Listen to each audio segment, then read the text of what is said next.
on voit un espèce d'effet de rattrapage, parce qu'il y a quand même aussi beaucoup un œil sur le marché nord-américain qui est plus développé, qui pour plein de raisons d'ailleurs, bonnes et mauvaises, hein, pas uniquement des bonnes, mais il y a une envie de rattraper le retard autant que possible par rapport aux US et de copier le modèle américain. Et donc c'est ça pour moi les années, la décennie qui vient de s'écouler, c'est une espèce de phase d'adolescence de l'écosystème. Il existait déjà l'écosystème, mais il était très embryonnaire. Il a vraiment poussé assez vite pour atteindre un espèce de plateau de maturité d'un écosystème qui est relativement complet. Il y a encore beaucoup à faire, hein, notamment sur le sujet des sorties, des marchés boursiers, de la M&A, alors du secondaire, on en parlera, mais il y a un espèce de deuxième étage de la fusée qu'il va falloir aller chercher dans les années à venir. Mais franchement, ce qui a été fait en l'espace de 10 ans est quand même assez phénoménal. La BPI y a participé, mais avec tous les acteurs, hein, en soutien de tous les acteurs. Et tout le monde s'est retroussé les manches pour vraiment faire sa mue et pousser dans le bon sens. Et en réalité, c'est assez intéressant parce que c'est une vraie démarche entrepreneuriale. Parce que oui, on est dans une industrie un peu particulière qui est celle de l'investissement et de l'asset management. Mais les codes de l'entrepreneuriat, ils sont tout à fait valables. Donc en fait, ce travail qu'on a fait, c'est juste de se dire quels sont les produits sur le marché, qu'attendent les clients, donc les investisseurs de ces produits, qu'est-ce qu'ils attendent quand ils investissent. On a parlé à tout un tas d'investisseurs de natures différentes, dans des géographies différentes, pour comprendre un petit peu essayer de dresser un état des lieux du marché. Et ensuite, on essaie de le projeter sur ce qu'on pense qu'on sait faire, en tout cas ce qu'on pense qu'on sait bien faire. On a essayé de le projeter aussi sur l'état actuel de la réglementation, notamment durabilité, etc. Et tout ça, donc, ça nous a conduit assez naturellement et assez vite, en réalité, à nous dire qu'une vraie bonne opportunité, c'était celle-ci. Hein. C'est le secondaire dans la tech, donc on va y venir.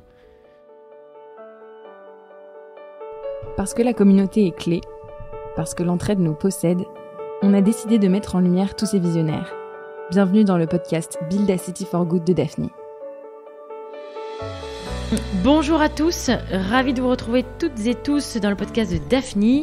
Comme vous le savez, l'objectif de ce podcast est de vous faire découvrir des membres de notre communauté qui nous entourent et nous inspirent.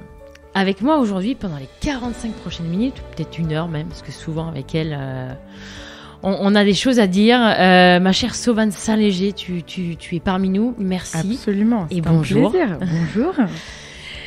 Autour de la table aussi, c'est un homme très inspirant qu'on connaît depuis longtemps. Il nous suit chez Daphne depuis 10 ans. Il a quitté la BPI il y a quelques mois pour se lancer dans un nouveau projet. C'est Yoann Cojol qui est parmi nous. Salut Yoann. Salut Aurélie, salut Sauvane et ravi d'être parmi vous. Merci beaucoup de prendre le temps de venir nous parler de ta nouvelle aventure.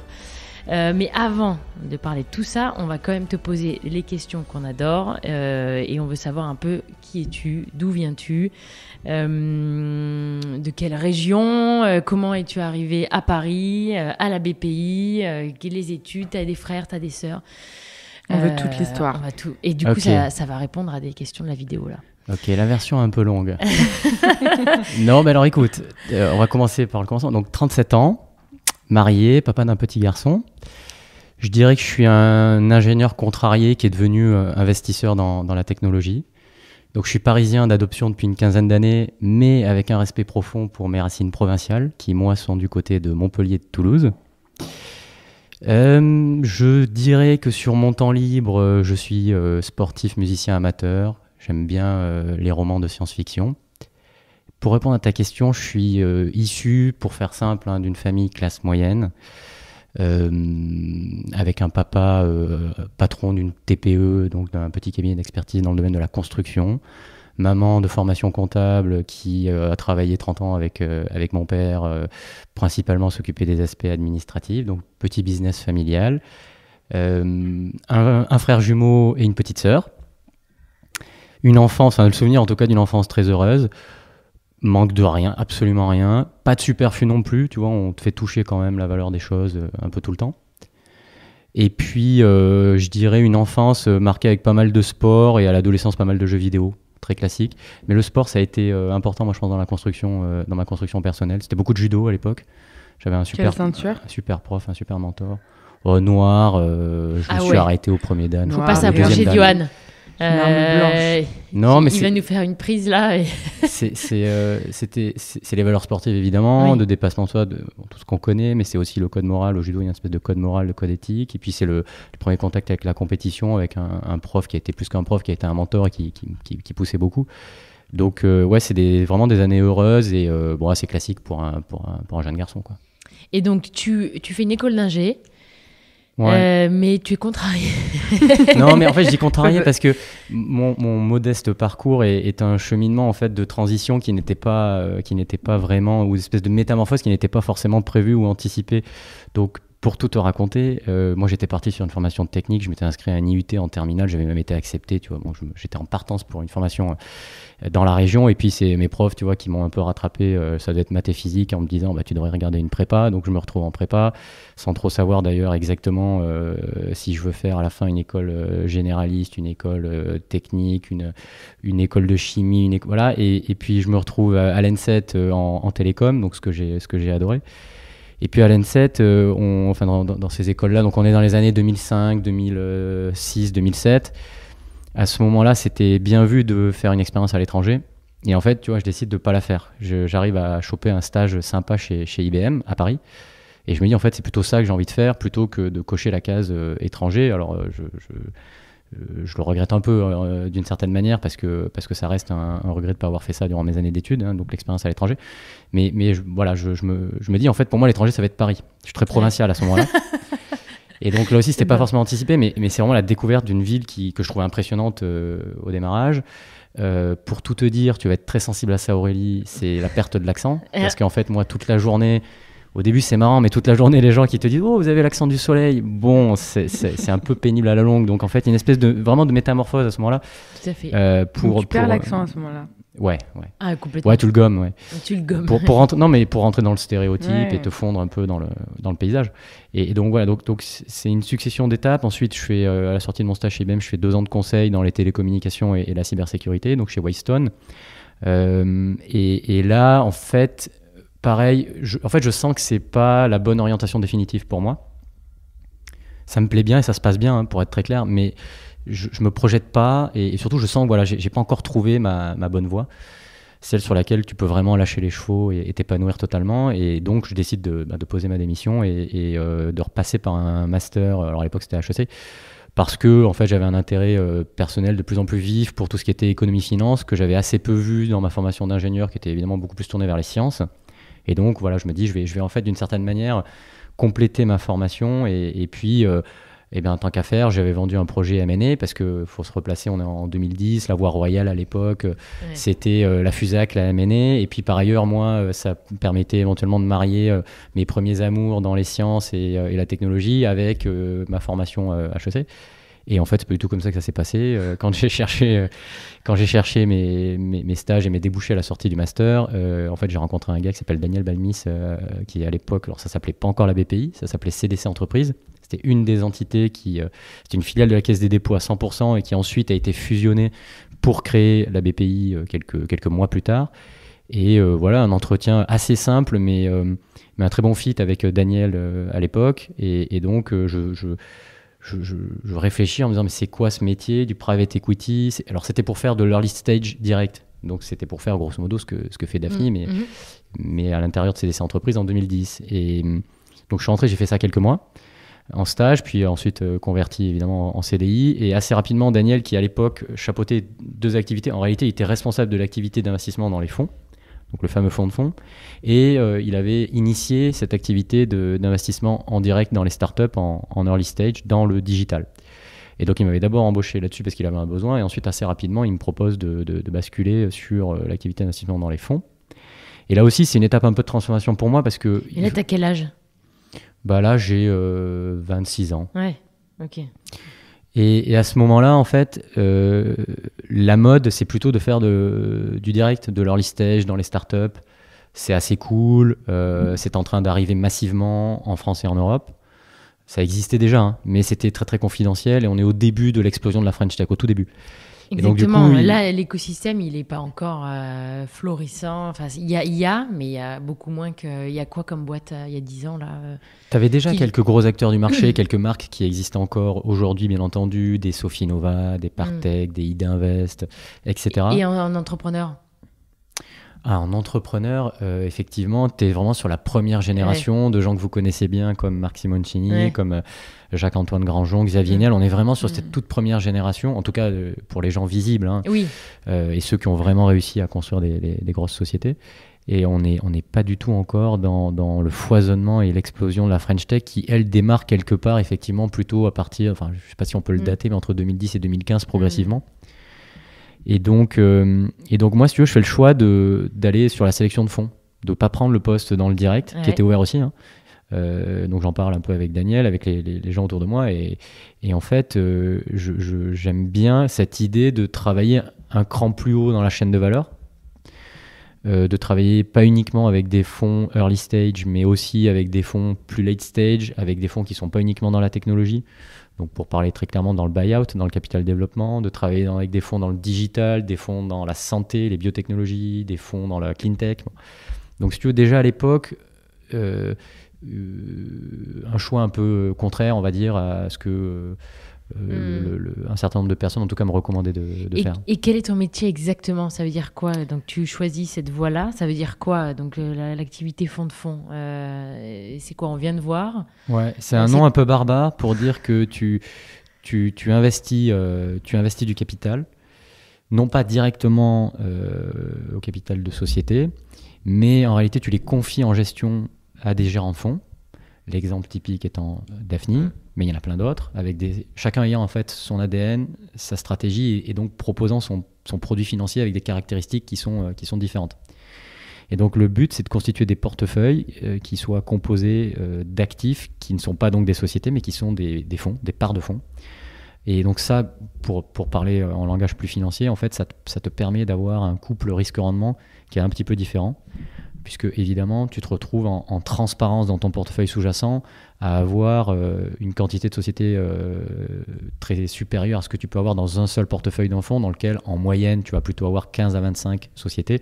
Bon, mais dans une approche fonds de fonds, si tu as 15 à 20 fonds dans le portefeuille qui eux-mêmes investissent dans 15 à 25 sociétés, tu te retrouves tout de suite avec un gros échantillon. Et donc ça te permet d'avoir une diversification beaucoup plus importante. Et donc quand il y a quelque chose qui se passe moins bien, c'est contrebalancé par le reste du portefeuille. Et à l'inverse, quand il y a quelque chose qui se passe très très bien, ça tire la performance vers le haut, mais évidemment dans une proportion qui est moins significative, puisqu'il y a tout le reste du portefeuille qui vient aussi contrebalancer. Donc tu es sur ce qu'on appelle un couple risque-rendement qui est un petit peu moins agressif que ce que tu peux avoir quand tu viens prendre un risque plus important dans un fonds en direct. Et en l'occurrence, quand tu le fais à la BPI, tu le fais parce que d'abord c'est très cohérent avec le rendement de long terme qui est recherché par une institution comme la BPI, et par ailleurs tu le fais dans un objectif de structuration du marché, c'est-à-dire que apporter du capital en direct à des sociétés, si tu veux le faire at scale, c'est quand même très compliqué. Ça nécessiterait d'une certaine manière d'avoir des équipes qui elles-mêmes scale à l'infini, et c'est pas le but. Et donc en intervenant un cran plus haut dans la chaîne de valeur, tu apportes du capital à des acteurs privés qui eux-mêmes ensuite peuvent faire en toute indépendance leur sélection et qui peuvent animer le marché. Et donc tu aides à structurer un marché privé, là où dans d'autres pays ça se fait d'une autre manière et probablement plus spontanément parce qu'il y a des systèmes de retraite, des systèmes sociaux qui sont organisés différemment. Et donc il y a notamment dans tout un tas de pays, même en Europe, sans aller forcément dans le monde anglo-saxon, en Allemagne, dans les pays nordiques, il y a ce qu'on appelle des fonds de pension, qui sont des gros pourvoyeurs de capitaux, notamment pour les entreprises non cotées et pour les gérants de fonds. En France, il n'y a pas ces fonds de pension-là. Alors, il y a quelques exceptions dans la fonction publique, il y a quelques fonds de pension à la française, mais vraiment très très peu. Et donc, c'est la raison pour laquelle il y a un acteur comme la BPI qui a pu se positionner pour venir remplir cette case qui était en fait pas suffisamment développée en France. Sachant que vous aimez aussi beaucoup soutenir des first-time funds, donc justement des gérants qui lancent le premier fonds. pour un peu créer justement cette diversité et promouvoir un peu l'entrepreneuriat aussi? Bah, écoute, oui, donc là, on rentre dans les années BPI, et effectivement, parce que donc moi, je suis rentré à la BPI, enfin, donc dans l'ancêtre de la BPI en 2011, et puis en 2012, donc je vous raconterai, mais ce qui est très sympa, c'est que très vite, je rencontre Benjamin Paterno, avec qui ensuite je vais travailler pendant plus de 10 ans, et puis qui aujourd'hui est mon associé chez Rockbuy, et puis très rapidement, il y a Nicolas Dufourcq qui débarque, puisque lui-même, il avait travaillé à la préfiguration de ce que serait la BPI, et puis finalement, on lui a proposé de prendre le poste, et Nicolas Dufourcq est arrivé avec son énergie, sa vision, enfin toutes les capacités qu'on lui connaît, et à ce moment-là, on rentre en fait dans une espèce de décennie dorée. Je pense pour l'écosystème, et je pense pour la boîte BPI, et pour être très honnête, je pense à titre personnel aussi.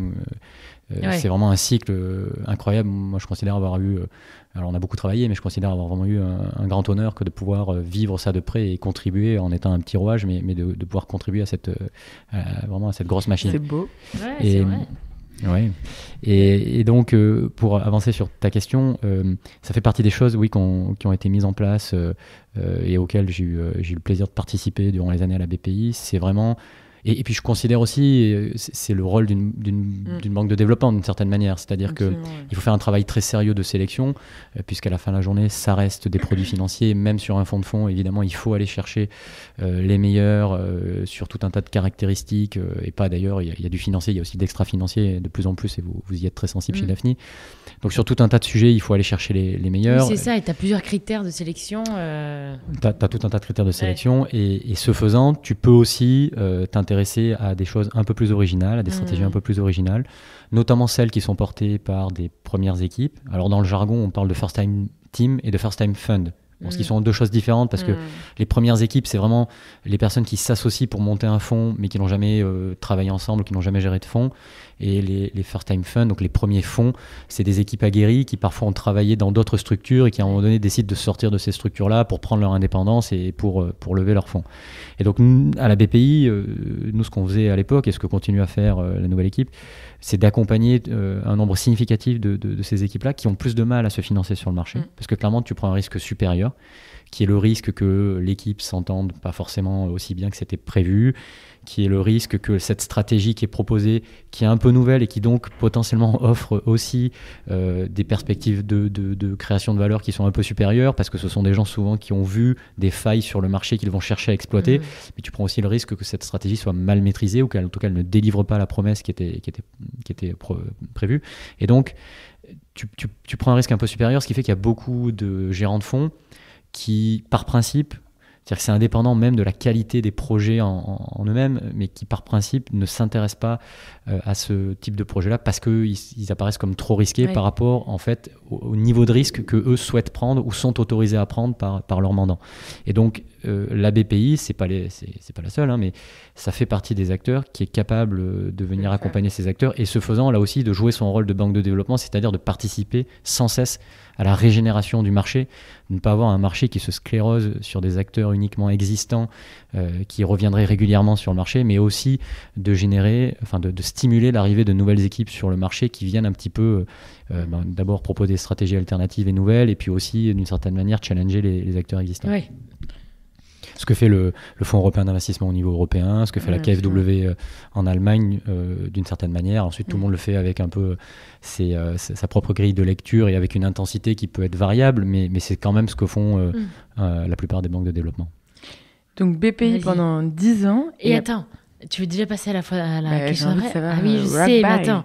mais du coup, qu'est-ce que tu vois, toi, comme évolution? Enfin, les 10 années où justement tu construis un petit peu ton portefeuille de fonds, où tu réinvestis du coup chaque année dans des fonds, ou parfois tu réinvestis pas. Qu'est-ce que tu vois, toi? Quel constat tu peux faire de ces 10 ans passés à la BPI? Effectivement, c'était les 10 ans en plus en pleine croissance, la French Tech, les startups, ça n'arrête pas, les fonds qui se créent, les nouvelles équipes comme nous. Ouais. Tu as des leçons que tu en tires, à part que ça a été une expérience incroyable? Des leçons, je sais pas, ce serait beaucoup dire, mais en tout cas, c'est spectaculaire. Bon, je vais pas vous apprendre grand-chose peut-être, mais la transformation du marché, elle est incroyable. En 10 ans. 10 ans, c'est relativement court quand même à l'échelle d'une industrie. Je dirais même à l'échelle d'un pays, parce que tout ça s'est fait dans un contexte par ailleurs de transformation de l'économie française, de Brexit d'un côté, de rebasculement d'un début de démondialisation en réalité. Et donc, c'est assez incroyable la transformation pour revenir sur l'industrie du capital investissement en elle-même, des entrepreneurs dans la tech. Donc évidemment, la naissance en fait la naissance d'une génération qui ensuite essaime, parce que tous ces entrepreneurs du début des années 2010 qui ont monté des premières boîtes, ensuite, pour un nombre quand même assez important d'entre eux, ils ont créé d'autres boîtes en s'appuyant sur la courbe d'expérience, en ayant gagné un peu d'argent au passage, en le mettant au travail chez d'autres entrepreneurs de l'écosystème. Donc tu crées une espèce d'effet d'entraînement. C'est un peu la même chose au niveau des gérants de fonds, des profils très financiers pour vraiment les pionniers des années 2000. À partir des années 2000, et tout ça se traduit par aussi un côté très artisanal dans la pratique du métier, des petites structures, pour caricaturer, plutôt des clubs de partenaires, un peu comme dans les cabinets d'avocats, plutôt des clubs de partenaires qui font chacun leur deal, pas vraiment encore des sociétés de gestion au sens entrepreneurial du terme, qui se pensent comme des sociétés, qui se développent comme des sociétés. Donc ça, c'est vraiment le constat de départ. Et donc on a vu progressivement au cours de la décennie arriver des profils plus entrepreneuriaux dans les équipes, donc une espèce d'hybridation, soit de personnes qui avaient fait un cycle en tant que patron de boîte dans le buyout ou dans la tech et puis qui décident ensuite de passer dans un métier de l'investissement, soit parce qu'ils ont gagné un peu d'argent, soit parce qu'ils ont découvert le métier. Des sociétés de gestion qui commencent à devenir donc à se penser beaucoup plus comme des plateformes accueillantes pour développer leur business, c'est-à-dire rajouter des nouvelles business lines. S'ils faisaient de la tech, ils vont faire du buyout. S'ils faisaient du digital, ils vont faire de la santé. S'ils faisaient un fonds très européen, ils vont peut-être réfléchir à une autre géographie. Bon. Donc ils commencent à réfléchir business développement en réalité. Ce faisant, qui structurent leurs équipes. Donc on voit apparaître du middle management, on voit apparaître tout un tas de profils, et vous êtes très bien placé pour le savoir, des operating partners qui ne sont pas des investisseurs et qui apportent de la valeur, qui peuvent être effectivement des relations investisseurs pour animer le fundraising, pour animer les relations au quotidien avec la communauté des investisseurs et des parties prenantes, qui peuvent être évidemment de l'accompagnement opérationnel auprès du portefeuille pour aider les boîtes à se développer plus vite, pour leur apporter un peu des outils clés en main pour leur faire gagner du temps, se développer plus vite, qui peuvent être du contenu.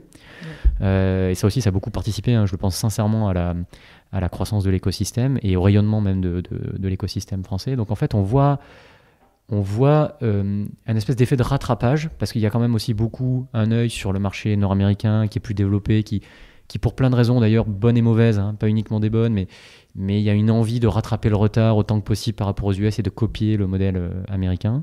Et donc c'est ça pour moi les années, la décennie qui vient de s'écouler, c'est une espèce de phase d'adolescence de l'écosystème. Il existait déjà l'écosystème, mais il était très embryonnaire. Il a vraiment poussé assez vite pour atteindre une espèce de plateau de maturité d'un écosystème qui est relativement complet. Il y a encore beaucoup à faire, notamment sur le sujet des sorties, des marchés boursiers, de la M&A, alors du secondaire, on en parlera, mais il y a un espèce de deuxième étage de la fusée qu'il va falloir aller chercher dans les années à venir. Mais franchement, ce qui a été fait en l'espace de 10 ans est quand même assez phénoménal. La BPI y a participé, mais avec tous les acteurs, en soutien de tous les acteurs.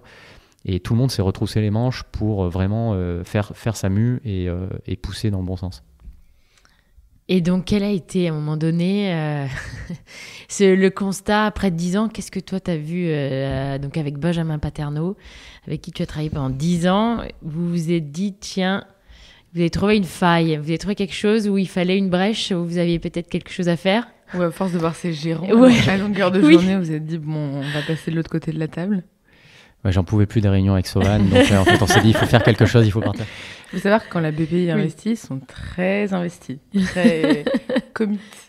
Écoute, il faut quand même veiller aux intérêts, que tu sois la BPI ou ailleurs, il faut autant que possible veiller. Oui, parce que ton métier, si on le rappelle, donc tu as investi, donc tu as un portefeuille de, je sais pas, c'était combien de fonds? Alors un fonds, ça a une durée de vie de 10 ans au démarrage. En réalité, notamment dans la tech où les cycles sont assez longs, la durée de vie moyenne constatée, elle est plutôt de 13-14 ans. Donc c'est long, un fonds.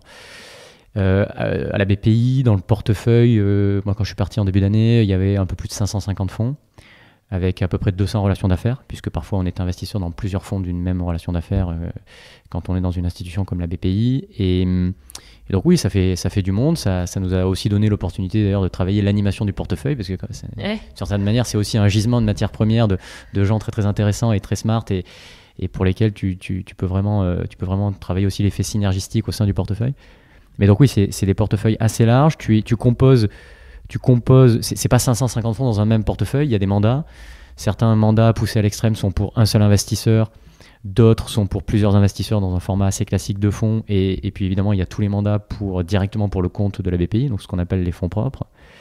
Donc c'est organisé par millésime, par vintage, comme on dit dans le métier, hein, donc par année ou par fenêtre d'année. C'est organisé par stratégie aussi. Parce que certains investisseurs veulent s'exposer, par exemple, sur l'early stage technologique, alors que d'autres veulent faire des PME régionales. Donc bon, tout ça est organisé selon en fait des produits financiers qui ont des stratégies, des caractéristiques bien définies et qui peuvent intéresser tel ou tel investisseur. Et le métier au quotidien, c'est faire de l'investissement, du deal making. Donc ça prend plusieurs mois. C'est un peu aussi ce qu'évoque Sauvan, avant même de rentrer dans une relation pendant 10 à 15 ans durant laquelle tu vas échanger. Alors, c'est pas au quotidien, le rythme, c'est peut-être hebdomadaire ou mensuel en fonction des besoins.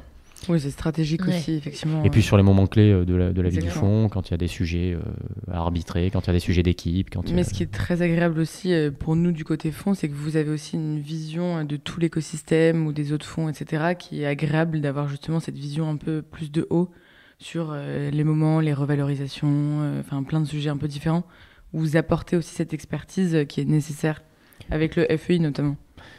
C'est vrai que quand tu as la chance d'être entre guillemets assis sur un portefeuille de 550 fonds, dont 80% sont des fonds qui sont gérés depuis la France. Alors ensuite, évidemment, les investissements à l'intérieur du portefeuille, c'est pas que des boîtes françaises, mais il y a une empreinte assez forte sur le marché français et européen. Il y a aussi d'ailleurs, comme il y a de la diversification, le reste, c'est quand même des fonds qui sont ailleurs en Europe et pour une grande partie aussi en Amérique du Nord.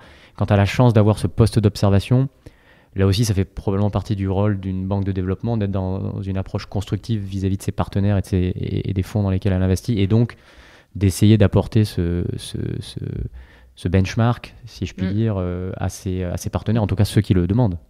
Et donc tu dis, donc en fait ta journée, elle est, tu rencontres des fonds. C'est du deal making. Et donc c'est les fonds qui viennent te voir, qui disent voilà, on lance ça, ou Daphne, on relance un fonds. C'est les deux. Si tu c'est toi qui choisis. Il y a les partenaires existants. Ton cherry picking.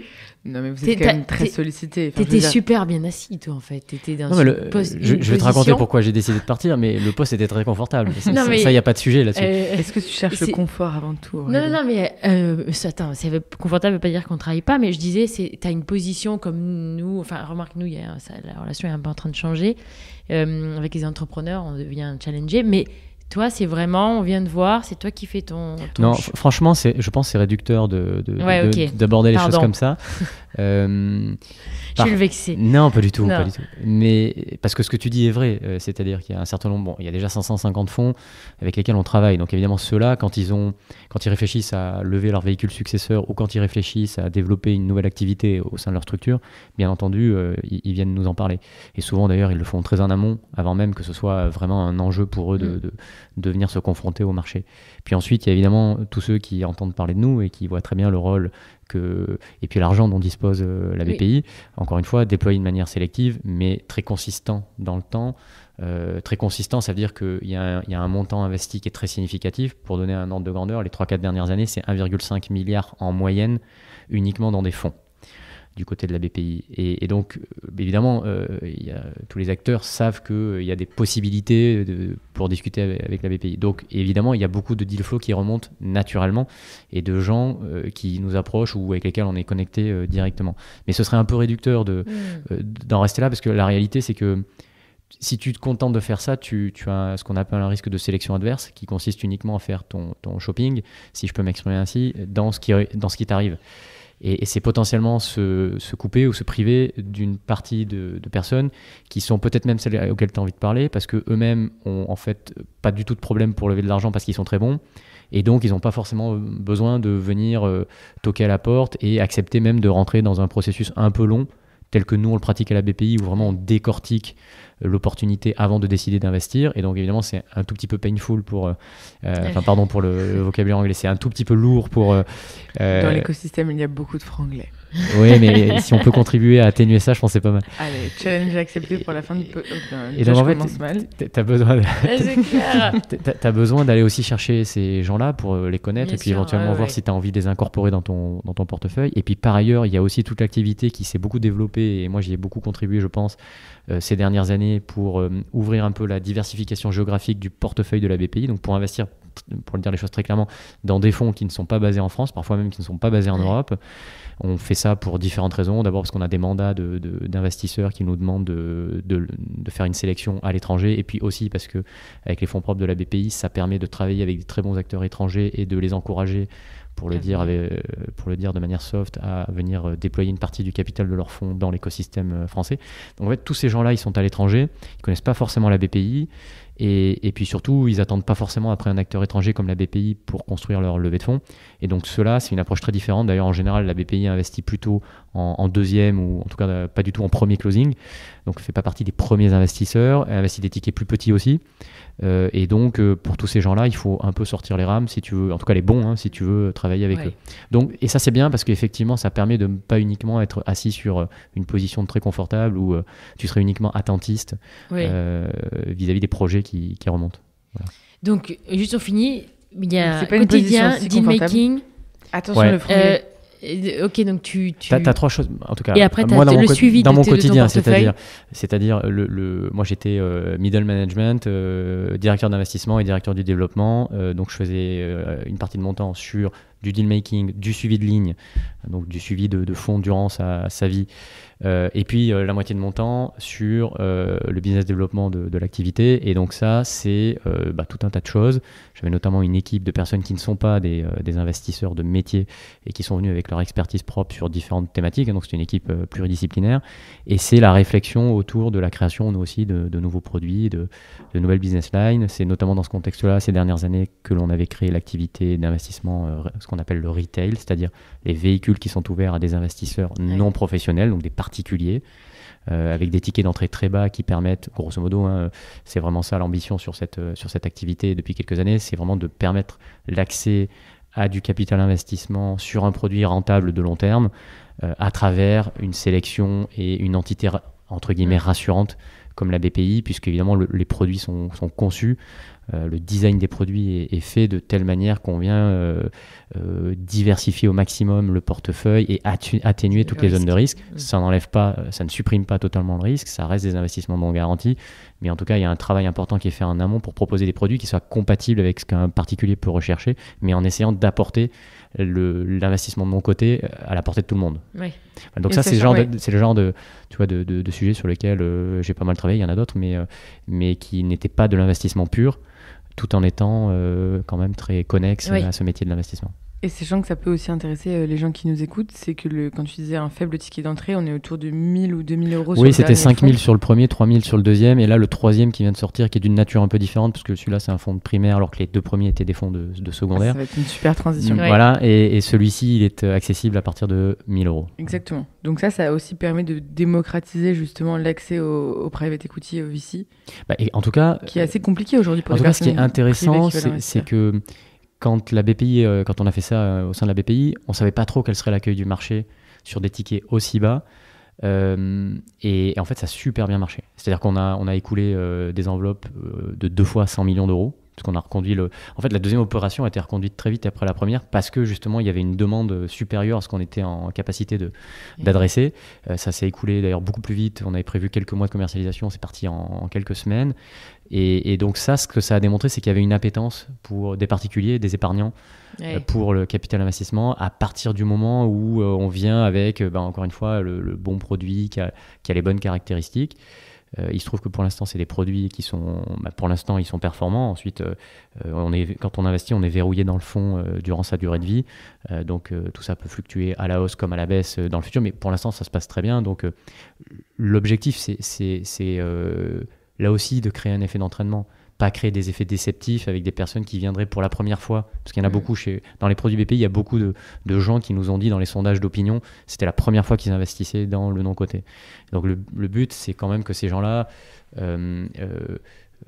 soient contents de leur investissement, pour le dire très clairement, et éviter ce qu'il y a pu y avoir il y a quelques années sur notamment un certain nombre de produits fiscaux où donc le produit BPI, il n'est pas du tout d'ailleurs, il ne bénéficie pas d'un avantage fiscal, en tout cas pas à l'entrée, et donc oui, le but c'est de donner envie aux personnes de mettre leur argent au travail dans l'économie réelle à travers des produits de capital investissement et qu'ils soient contents de leur investissement pour qu'ils puissent y revenir.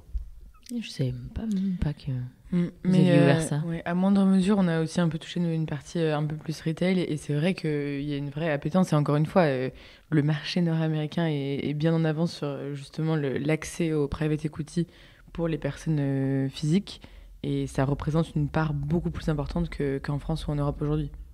Oui, et puis c'est exactement ça, et c'est facteur de diversification dans les levées de fonds. C'est-à-dire qu'aujourd'hui, tu es totalement tributaire, notamment quand tu veux lever un fonds d'une taille un peu significative, tu es totalement tributaire de l'état de forme du moment des investisseurs institutionnels. Donc en France, ce sont principalement les assureurs vie, les mutualistes, un petit peu la BPI évidemment. Ce qui n'est pas très gai en ce moment. Et donc en fait, quand tu as le marché qui souffre, comme c'est le cas de manière cyclique, tu te retrouves avec un trou d'air. Ce qui est intéressant quand tu travailles, d'ailleurs vous le faites chez Daphni, les communautés de corporate, les communautés de personnes physiques, c'est que tu viens rajouter des canaux de distribution ou en tout cas de contribution à ton fonds qui sont complémentaires, très différents, avec des dynamiques différentes, et ça te permet là aussi d'avoir un peu de diversification dans ta base de souscripteurs. Absolument. Et de ne pas être uniquement dépendant d'une typologie d'investisseurs. Ouais. Absolument. C'est assez financier comme discussion. Et ouais, c'est vrai. Et surtout, on va continuer. Non, mais c'est intéressant parce qu'on n'est pas dans les détails comme ça. Là, tu nous fais un vrai cours. Ah non, il ne faut pas le voir comme ça. Non, c'est moi qui le vois comme ça. Alors, Rockbuy. Ah, attends, parce que tu parlais du coup de ces fonds retail où il y avait une activité, c'était investissement dans du primaire. Voilà, alors, est-ce que tu peux nous expliquer ces notions de primaire et secondaire ? Et du coup, pourquoi, qu'est-ce que c'est Rockbuy derrière, etc. Bon, primaire et secondaire, en réalité, ça fait un peu grandiloquent, mais c'est très simple. Le primaire, c'est quand tu investis pour la première fois dans un fonds, c'est-à-dire tu achètes des parts nouvellement créées. Voilà. C'est un peu comme quand, pour le ramener à des choses, je pense que vous connaissez bien, que les auditeurs peuvent bien connaître, c'est un petit peu comme si tu étais au moment de l'IPO. Et puis le secondaire, c'est l'équivalent de la bourse, c'est les titres qui passent de main en main, donc c'est les gens qui viennent racheter des titres déjà détenus par d'autres, donc en l'occurrence sur des fonds, c'est des parts de fonds. Sauf que dans le non-coté, c'est du non-coté, donc il n'y a pas de bourse, il n'y a pas de lieu d'échange organisé. Il y a un petit peu plus maintenant. Un petit peu plus. Il y a des plateformes qui essaient de développer en fait une rencontre entre l'offre et la demande. Il y a surtout des intermédiaires spécialisés de marché qui essaient d'apporter de la fluidité et qui essaient d'apporter des solutions à des investisseurs typiquement qui seraient vendeurs de leur part, d'essayer de leur ouvrir une liste d'acheteurs potentiels et de rendre le process un peu tendu, un peu concurrentiel pour essayer de favoriser le prix de vente. Donc il y a il y a un certain nombre de personnes qui travaillent pour animer, pour intermédier en fait ce marché. Ce réseau, mais bon, ça reste quelque chose qui n'est absolument pas à la portée de tout le monde, qui reste très inefficient. Et voilà. Et donc c'est juste ça, primaire et secondaire. Et donc, mais du coup, vous vous rendez compte avec Benjamin qu'il y a quelque chose qui se passe au niveau de ce marché du secondaire. Alors on réfléchit pas tout à fait comme ça à ce moment-là, mais alors je vais y venir. Si tu me permets de faire juste un pas en arrière. Bon, la réalité c'est que tu l'as compris, vous l'avez compris toutes les deux, on est très heureux à ce moment-là à la BPI. Enfin, moi, en ce qui me concerne personnellement, j'ai la chance d'avoir constitué une équipe que je trouve top. Il y a des projets super qui reviennent dans le pipe. Il y a de quoi s'occuper, il y a aucun problème là-dessus. Mais il y a en fait un désir entrepreneurial.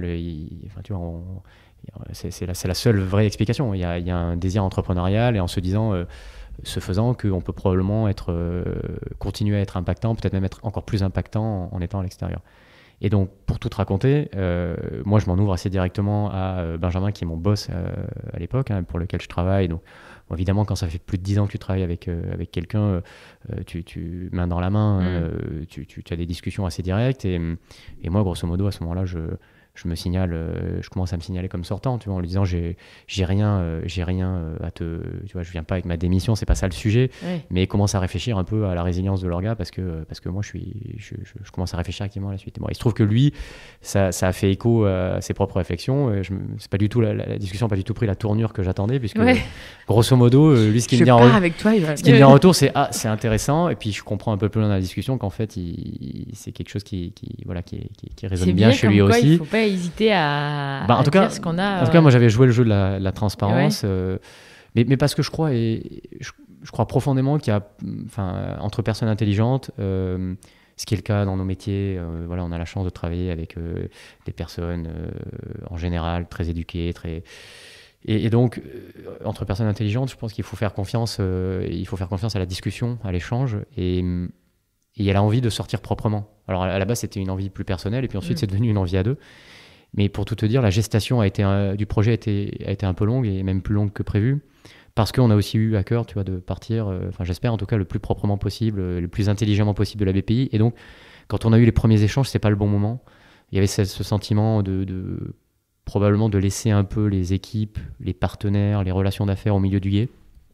Et donc, on a attendu qu'il y ait un alignement de planète qui soit le plus favorable possible pour sortir. Et donc, ça s'est débouclé là en début d'année. Mais est-ce qu'il y a vraiment justement un alignement parfait il faut un peu pousser les planètes pour qu'elles s'alignent, mais oui, tu as quand même des fenêtres plus propices. En tout cas, c'est comme ça que je l'ai vécu sur mon cycle à la BPI. Il y a quand même des moments où c'est plus propice que d'autres. Je pense que ça se provoque aussi, on le voit dans les entrepreneurs, c'est jamais le timing parfait. Il y a aussi un moment où il y a des conditions favorables et il faut savoir saisir cette opportunité à ce moment-là. Non, c'est vrai. Et d'ailleurs, pour tout vous dire, j'avais fait quelques mois avant 2-3 recrutements de personnes, tu vois, avec lesquelles ça m'aurait bien intéressé de continuer à travailler. Il n'y a pas de moment parfait, mais à un moment donné, il y a un certain alignement de planètes, et il faut savoir aussi le saisir. Et donc, si tu veux, à ce moment-là, la discussion, elle n'est pas tout de suite sur une stratégie secondaire. Elle est de dire, on a quand même fait un long cycle tous les deux à la BPI, donc franchement, tu vois, sincèrement intéressé par aussi la dimension utilité publique de ce qu'on peut faire, au-delà de l'expertise qu'on développe. Et donc, on se dit, plutôt que d'essayer d'aller jouer des coudes sur un segment du marché un peu concurrentiel, tu vois, il y a 2-3 ans, ce qui était très à la mode, c'était le growth equity, donc les investissements dans des sociétés plus matures de la tech. Il y a un certain nombre de stratégies un peu alternatives qui commençaient à émerger.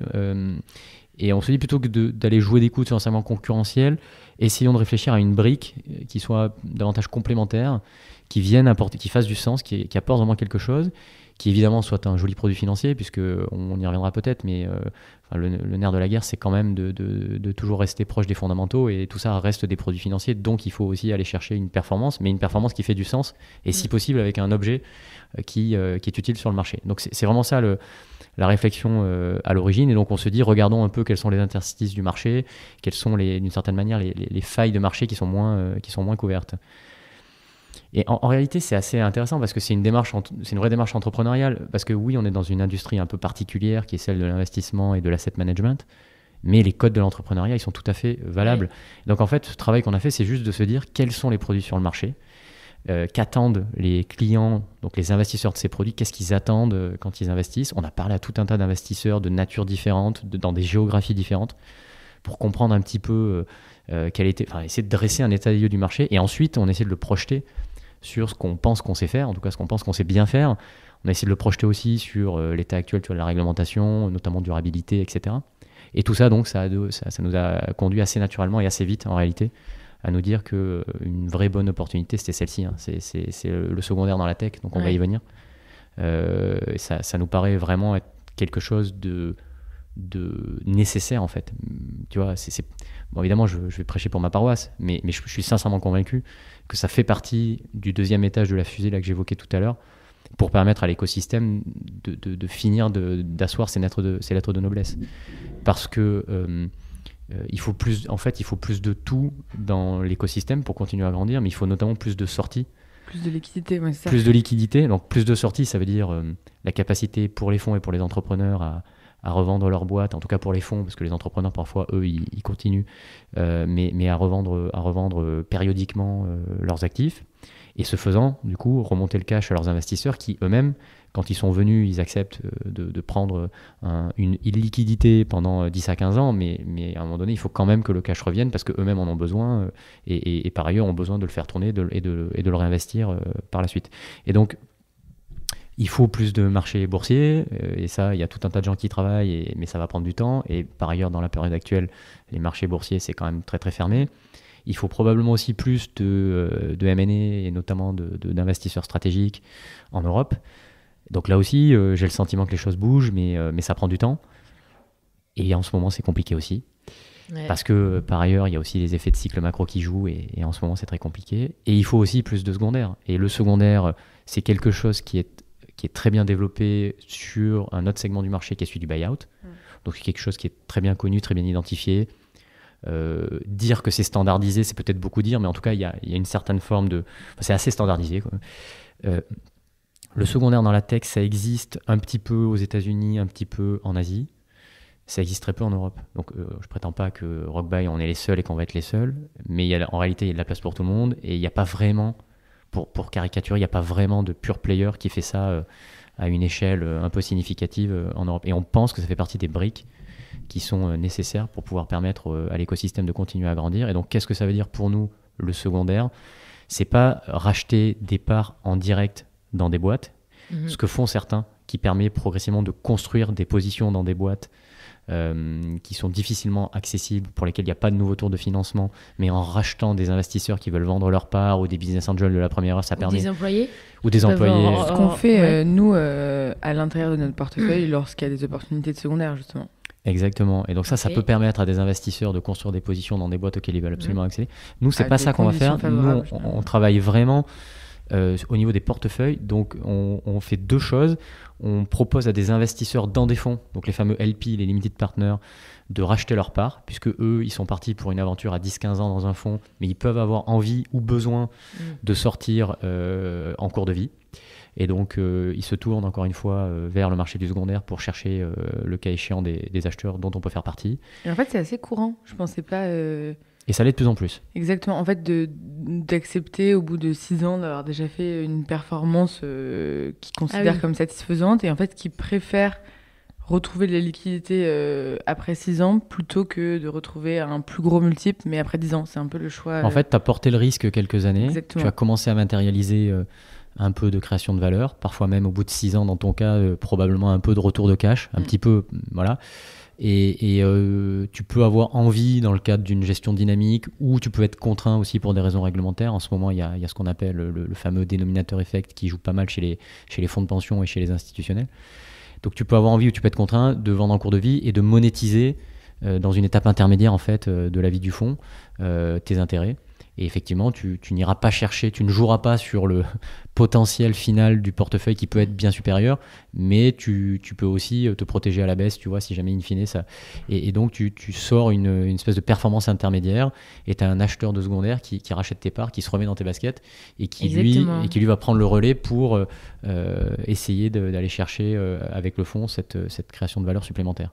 Au passage, c'est une transaction entre acheteur et vendeur, donc il y a un prix qui est défini, qui ne correspond pas d'ailleurs, qui n'est pas tellement le reflet de la valeur réelle du portefeuille, qui correspond vraiment à une rencontre entre un acheteur et un vendeur.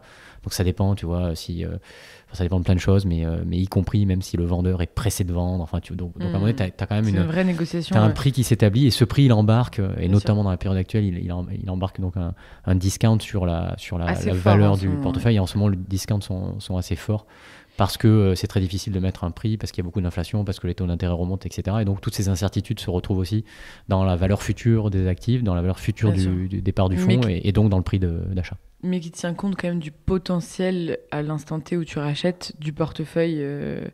Alors, effectivement, si c'est que des sociétés à l'échelle de licorne qui ont fait des tours sur des valorisations il y a 2 ans où c'était un marché beaucoup plus euphorique, tu vas tenir compte de ça. Alors ouais, c'est une bonne question. Ça dépend. Le marché s'est spécialisé, notamment dans le monde anglo-saxon qui est un peu plus mature. Tu as des gens qui viennent sur des portefeuilles très vieux pour lesquels il n'y a plus d'upside. En fait, l'enjeu, c'est d'apporter une solution de liquidité sur un fonds qui a 15 ans, mettons, qui est vraiment allé au bout de ce qu'il est autorisé à faire, pour lequel il a encore un peu, il y a des boîtes pour lesquelles il n'y a pas de solution de sortie, qui peuvent être des situations compliquées ou pas d'ailleurs. Hein. Tu peux même avoir des sociétés qui sont en bonne santé, mais pour lesquelles il y a vraiment pas de visibilité à court ou moyen terme pour trouver une solution de sortie. Et donc tu as des fonds qui sont ce qu'on appelle collés avec des actifs de fonds de portefeuille et qui à un moment donné ont quand même besoin de clore leur véhicule, encore une fois sous la pression de leurs investisseurs. Bon, et à ce moment-là, tu n'as plus d'upside dans le portefeuille. Et donc nous, c'est pas ce qu'on va faire chez Rockbuy, mais tu as un certain nombre d'acheteurs de fonds qui se positionnent sur ce type de stratégie, où ils viennent vraiment sur des queues de portefeuille, parfois même sur ce qu'on appelle des fonds zombies, pour prendre le relais, acheter ça pour grosso modo pas cher, voire rien du tout, parce que le but c'est vraiment de venir clore un fonds qui lui a déjà réalisé sa performance et qui cherche juste à, entre guillemets, se débarrasser de ces dernières lignes sur lesquelles il est collé. Et ensuite, eux, ils prennent tout le temps qu'il faut pour vendre quand ils le peuvent ces actifs-là. Et en fait, toute leur performance vient du prix d'achat qu'ils ont eu, qui est très décoté, parce que ça correspond à la situation que je décrivais. À côté de ça, tu as une autre partie du marché, et c'est plutôt celle-là sur laquelle nous, on va se concentrer avec Rockbuy, qui consiste effectivement à s'intéresser à des actifs qui ne sont pas aussi vieux, plutôt tu vois, des fonds qui ont entre 5 et 10 ans, pour être très clair, pour lesquels il reste encore plusieurs années de travail pour développer certains actifs, et en particulier les sociétés qui sont apparues au fur et à mesure du temps comme étant les potentiels gros performeurs du portefeuille. Et cela, en fait, il faut se redonner un horizon de temps. Parfois même, dans le cadre de l'opération secondaire, tu peux mettre un peu de ce qu'on appelle du cash in, tu peux remettre un peu de cash dans les boîtes pour les renforcer. Et ça, en fait, ça te permet de ne pas travailler uniquement sur un prix d'achat. Bien sûr, la réalité du marché fait qu'aujourd'hui, les prix d'achat peuvent être intéressants. Ça dépend, on pourra y revenir, mais peuvent être intéressants. Mais c'est surtout venir refaire une sélection à un stade où le fonds est plus mature sur ce qui, avec le recul, avec quelques années de recul, apparaît comme étant les vrais potentiels dans les vraies sociétés à potentiel dans le portefeuille. J'ai plein de questions. Je t'en prie. Non, mais déjà, pour peut-être clarifier aussi pour ce qui nous écoute, donc là, clairement, vous lancez un fonds de secondaire. Oui, là, alors pour aller au bout de l'explication, pardon, parce que du coup on a dérivé, une première partie de la stratégie, c'est de faire ce que je viens d'indiquer, donc de racheter des parts détenues par des investisseurs dans les fonds. Une deuxième partie de la stratégie, c'est de travailler directement avec les gérants de fonds, donc avec Daphni et tous vos confrères, en France, en Europe et en Amérique du Nord, pour racheter des actifs de leur portefeuille. Donc ça peut être une fraction de tout un portefeuille, ça peut être un certain nombre de sociétés sélectionnées à l'intérieur d'un portefeuille. Et ce faisant, tu rachètes ces actifs-là dans un véhicule qui continue à être géré par le même gestionnaire. Donc lui, il transfère les actifs d'un véhicule à l'autre. Les acheteurs de secondaire rentrent dans le second véhicule. Leur argent sert à racheter les actifs. Et ça permet de renvoyer d'un coup une quantité significative de cash aux investisseurs de la première heure. Et eux, soit ils prennent le cash, parce qu'en général, quand le gérant organise ce type de transaction, c'est parce qu'il a un peu de pression quand même de ses investisseurs pour matérialiser de la performance sur le véhicule qui est souvent un peu en retard. Et donc soit les investisseurs de la première heure, ils prennent le cash, soit ils décident de le recycler, entre guillemets, c'est-à-dire de le réinvestir dans le nouveau véhicule, mais en acceptant du coup le nouvel horizon de temps sur ce véhicule-là. Exactement. Et souvent, en fait, ça vient de la part des investisseurs existants. Et ça vient parfois effectivement. Ce qui est le plus facile aussi pour permettre que la cession se fasse. Oui, tout à fait. Tout à fait. Et du coup, ça passe par... donc, il y a un investisseur qui veut, de première heure, comme tu dis, qui veut vendre ses parts. Ça nous est déjà arrivé, par exemple, d'un investisseur qui, au bout de X années, considère que voilà, il a besoin de cette liquidité, qu'il a déjà fait une performance suffisante. Et du coup, il s'adresse à des acteurs de secondaire pour savoir quel prix. Donc là, on est vraiment dans une négociation pure et dure en fonction de ce qu'on dit, le cycle de marché, la valeur de ton portefeuille, quel moment tu vends, est-ce que tu es pressé, est-ce que tu n'es pas pressé, etc. Si c'est un sujet, juste pour compléter, si c'est un sujet unilatéral d'un investisseur qui a une envie ou une contrainte particulière, il va le traiter à son niveau, il va chercher à vendre ses parts. Si c'est un sujet plus global, et notamment parce que le gérant considère qu'il a besoin d'accélérer les sorties, d'accélérer le retour de liquidité, à ce moment-là, c'est plutôt au gérant d'organiser ça à travers la mécanique que je décrivais. Voilà. Ouais, le Staples. Le staple, c'est autre chose. Alors, le staple, on retombe dans le jargon anglophone. Le staple, c'est cette idée d'agrafer 2 feuilles ensemble. Hein. Et donc, en fait, la première feuille, c'est racheter en secondaire donc des parts ou une fraction de portefeuille. Et en même temps, donc ça, c'est la deuxième feuille du staple, prendre un ticket dans le nouveau fonds. Donc, cette fois-ci en primaire, dans le nouveau fonds qui est en train de se lever par le fonds. Donc, ça, c'est un peu le...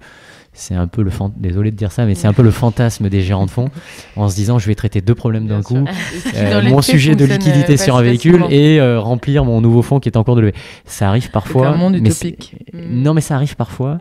Mais pour être très honnête, c'est pas le gros du marché. Ouais. Voilà. Absolument. Attends, Rock Buy. Donc ça s'appelle Rock Buy. On parle de Rock Buy comme ça au bureau. Vous êtes d'accord pour faire les chœurs sur notre prochain spot? Avec grand plaisir. Il y a eu Camaro hier. C'est pour ça.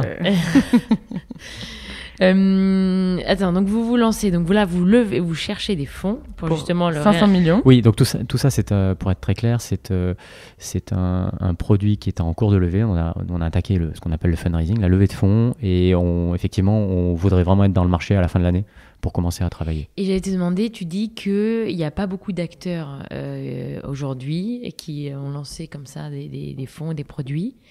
Et que du coup pour l'instant c'est un peu le réseau quoi, c'est tu sais par un tel et quelques plateformes commence à se lancer quand même. Et quelques plateformes qui essayent de faire rencontrer l'offre et la demande. Oui, alors c'est intéressant comme période pour le secondaire. D'abord, tu as quand même un certain nombre d'intermédiaires spécialisés qui de plus en plus adressent la tech, qui étaient plutôt des intermédiaires spécialisés dans le buyout, mais qui intègrent maintenant beaucoup la tech. Donc, tu as quand même des gens qui animent le marché. Donc, tu vois, tous ces gens-là, ils nous ont d'ores et déjà bien identifiés. On est très transparent avec eux sur le fait qu'on n'est pas encore tout à fait dans le marché, mais ils commencent à nous envoyer pas mal de cas d'études, on va dire. Tu as évidemment tout le réseau personnel, mais ça, vous avez la même chose en direct.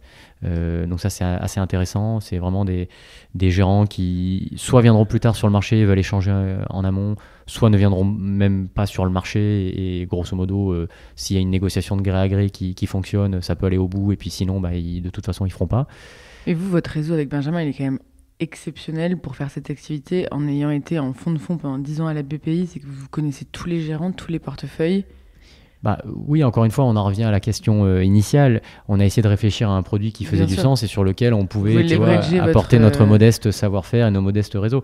Donc oui, bien sûr, c'est clé dans le secondaire. Bien sûr. Non, mais c'est clé dans le secondaire de très bien connaître les gérants. C'est clé aussi de bien connaître la perf du portefeuille pour aller en tout cas, de bien comprendre qui sont les entreprises sous-jacentes, qu'est-ce qu'elles font, etc. Parce que le cas échéant sur une transaction, il faut être capable, dans un timing assez serré, de pouvoir décortiquer un portefeuille et de mettre un prix sur chacun des actifs et donc sur l'ensemble. Et quelle cible alors vous avez? Tu disais France, Europe, étranger. Est-ce que c'est que tech? Est-ce que c'est early stage, plus grosse? Alors, l'objectif, c'est vraiment de couvrir toute la tech et rien que la tech. Okay. Il y a déjà pas mal d'acteurs dans le monde du secondaire, mid-market buyout notamment. Donc l'idée, c'est vraiment d'apporter des solutions de liquidité à des gérants dans le monde de la tech. Une fois qu'on a dit ça, toute maturité confondue, donc y compris des portefeuilles early stage, mais la réalité, c'est que quand tu viens en secondaire, le portefeuille early stage, il a vieilli de quelques années et il est passé dans le growth et dans le late stage. Donc la réalité, c'est que ce sont des fonds qui, sur le papier, sont des fonds early stage, mais qui ont en général, tu vois, tu disais tout à l'heure 6 ans, c'est ça, hein, 5 à 10 ans de durée de vie. Donc ils ont basculé dans le monde du growth. Et nous, ça va jusqu'au tech, ce qu'on appelle le tech private equity, c'est-à-dire des sociétés profitables qui sont passées dans un mode buyout, mais qui sont des sociétés technologiques, tu vois, dans le domaine de la cybersécurité, du software d'entreprise, etc. Donc c'est vraiment tout ça. La seule chose, pour répondre totalement à ta question, la seule chose que nous, on ne se voit pas faire aujourd'hui, c'est tous les modèles de biotech qui n'ont pas encore terminé leurs essais cliniques. Okay. Non pas qu'on soit pas convaincu qu'il y a un potentiel là aussi pour déployer ce type de stratégie, mais en réalité, on ne sait pas bien faire ça. Et donc c'est probablement quelque chose qu'on ne fera pas. En revanche, des biotech qui ont passé cette phase-là, qui sont dans des phases de commercialisation, ça, il n'y a pas de sujet. Ouais, mais sinon, c'est vraiment toute la tech. Et en termes de géographie, oui, en Europe, on a la chance de connaître pas mal de monde et d'avoir une vision très large et un accès très large. C'est le cas probablement aussi en Amérique du Nord. Et donc, on est assez ouvert, et assez équilibré entre Europe et Amérique du Nord, même si, bien sûr, le centre de gravité et le gros des investissements seront faits en France et en Europe. Okay. Et la durée de suivi, du coup, de votre fonds? Tu es sur un produit qui a 8 ans plutôt que 10 ans. avec une période d'investissement qui est de l'ordre de 3 ans. Après, tout ça peut être un peu étendu si besoin, mais tu es sur quelque chose qui est assez cohérent par rapport à tout ce qu'on a évoqué, sur des sorties un peu plus rapides et des retours de liquidité plus rapides, et donc c'est un produit à 8 ans. Et donc là, donc là tu es en levée de fonds, donc j'imagine en plus sur une grosse levée, tu dis que tu arrives dans des périodes où à mon avis tu dois racheter parfois des parts qui sont assez chères. Donc vous avez un objectif Ouais, l'objectif c'est 500 millions d'euros. C'est pas du tout, c'est pas parce que c'est un chiffre rond sorti du chapeau, c'est pas non plus pour des questions d'ego, tu vois, parce que c'est un montant qui est ambitieux. C'est vraiment une construction bottom-up. Quand tu regardes ce dont tu as besoin pour travailler sur les transactions, et encore une fois, on a un pipe qui commence à être assez bien rempli, donc on voit très très bien quel genre d'opération on pourrait faire. En réalité, il faut être capable de mettre des tickets assez importants. Ce qu'on appelle les tickets assez importants, c'est être capable de mobiliser, tu vois, de 10 à 50 millions sur une seule transaction. Et donc pour ça, quand tu le couples avec la recherche d'une certaine diversification au sein du portefeuille, c'est-à-dire qu'on veut quand même faire une bonne quinzaine d'investissements dans le portefeuille, assez mécaniquement, en fait, tu arrives sur une taille de fonds qui est cet ordre de grandeur-là. Voilà. Et alors, ça fait quoi de se retrouver Je te soupçonne d'avoir attendu tout ce temps pour pouvoir me poser cette question. Exactement. Aurélie est peut-être très contente en me posant cette question. De se mettre dans nos chaussures, là, ou dans celles de Soban, plutôt, à aller chercher des fonds et enchaîner les rendez-vous, justement, et draguer. Surtout avec des personnes qui... C'était le rapport complètement opposé auparavant. Est-ce que tu as eu des surprises un peu... La question est légitime. Est-ce que tu as eu des surprises des gérants qui te faisaient un peu plus la cour auparavant et qui maintenant ne te répondent même plus? Pas vraiment. Non, pas vraiment. Ensuite, bien sûr, tout le monde ne nous attend pas les bras ouverts. Si tu veux. Tout le monde a son quotidien, ses sujets. Nous, on propose un produit dont on pense qu'il peut être performant et qui peut faire du sens. Mais ensuite, tout ça peut, tu vois, il y a des personnes qui peuvent être moins convaincues, j'imagine. Bon, voilà. Mais pour te répondre plus directement, ça se passe très bien. Pour 2 raisons. La première, c'est qu'on s'attendait probablement à ce que ce soit, oui, un peu plus difficile, parce que tout le monde nous dit, il faut, pour être très clair, et je pense que tous les entrepreneurs vont comprendre ce que je vais dire, il s'agit de répéter 500 fois la même chose sur une période de temps d'ailleurs assez réduite pour essayer d'expliquer et de vendre d'une certaine manière ton produit. Et en réalité, c'est pas désagréable du tout. Donc tu vois, on s'était préparé à quelque chose d'un peu plus... c'est un beau métier. Hein. Et en fait, c'est très intéressant. En fait, tu réfléchis pendant quelques mois à ton produit, tu développes ta conviction. Donc vous l'avez compris, nous on a cherché à proposer une stratégie un peu alternative et à se mettre dans les interstices du marché. On était convaincus que ça faisait du sens, mais tant que tu n'en as pas parlé vraiment avec un enjeu, parce qu'on en a parlé avec tout un tas de gens pour alimenter notre réflexion et prendre des feedbacks, mais il n'y avait pas d'enjeu commercial. Et en fait, c'est intéressant parce que c'est pas si répétitif que ça. Les discussions, moi je trouve, sont jamais vraiment les mêmes. D'ailleurs, on voit des gens de nationalités différentes, on voit des typologies d'investisseurs différents. Et puis chacun a ses petites marottes, quoi. Chacun a sa façon de regarder les choses, a son avis, a ses questions. Et donc c'est assez sympa. Être réceptif aux mêmes arguments que tu vas énoncer dans ton pitch, et tu vas avoir un peu une question d'adaptation humaine aussi qui est assez intéressante. Exactement. Et donc pour l'instant, écoute, j'ai peut-être pas encore vécu totalement l'effet d'usure, mais pour l'instant c'est même vraiment très agréable. Tu vois énormément de gens, tu discutes, et donc le deuxième élément que je voulais te dire, c'est le produit passe bien en fait. Le produit suscite à minima une curiosité intellectuelle. Parce que ça fait du sens quand même dans la période, et parce que aussi ce qu'on propose, ces solutions de liquidité sont un peu nouvelles. Donc il y a à minima une curiosité intellectuelle qui fait qu'on est quand même bien reçu. Et puis la chance, il y en a certains à qui ça a l'air de plaire un petit peu quand même. Donc il y a des gens qui travaillent dans la data room, on a des échanges intéressants, quoi. Donc pour l'instant, franchement, on n'a pas vraiment senti, par rapport à ta question aussi, Aurélie, le marché nous a pas fait sentir c'était bizarre qu'on passe de l'autre côté. Après, il faut faire le travail de conviction, de transformation des premiers rendez-vous, etc., etc. Et ça garantit absolument pas à la fin qu'on arrivera exactement à nos fins, parce qu'on sait très bien que tout ça est un exercice où il faut s'adapter en permanence.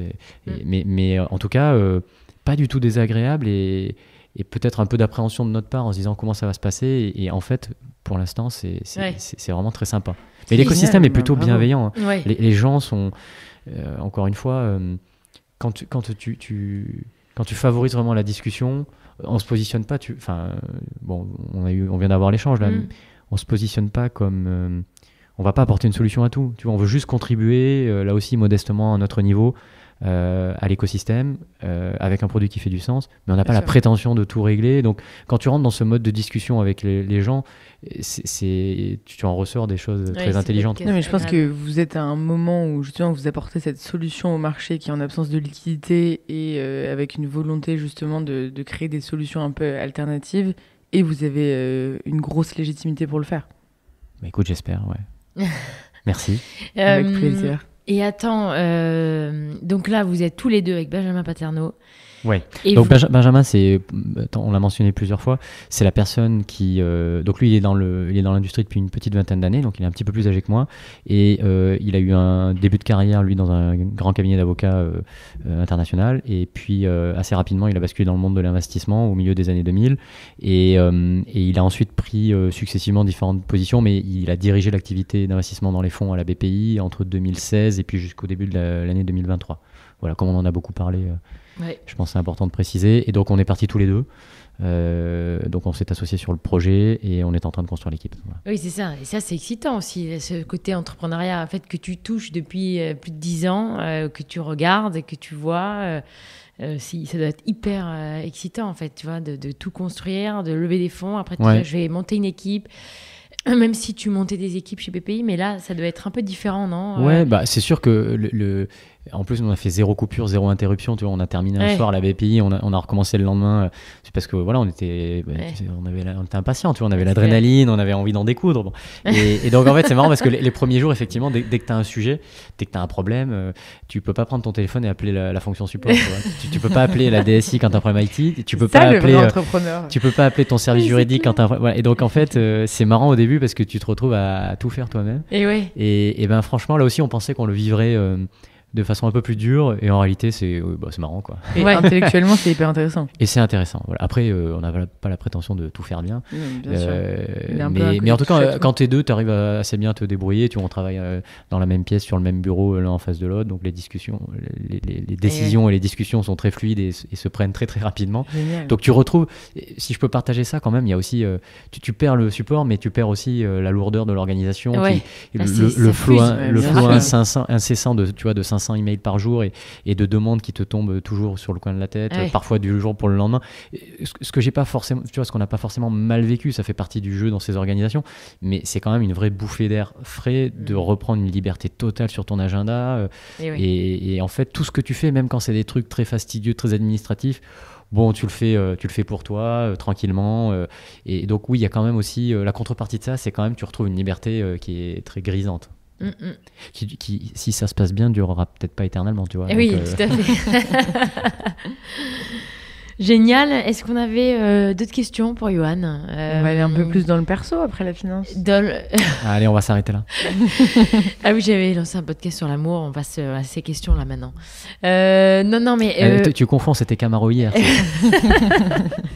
Est-ce que tu voulais passer d'autres messages sur cette nouvelle aventure est-ce que tu...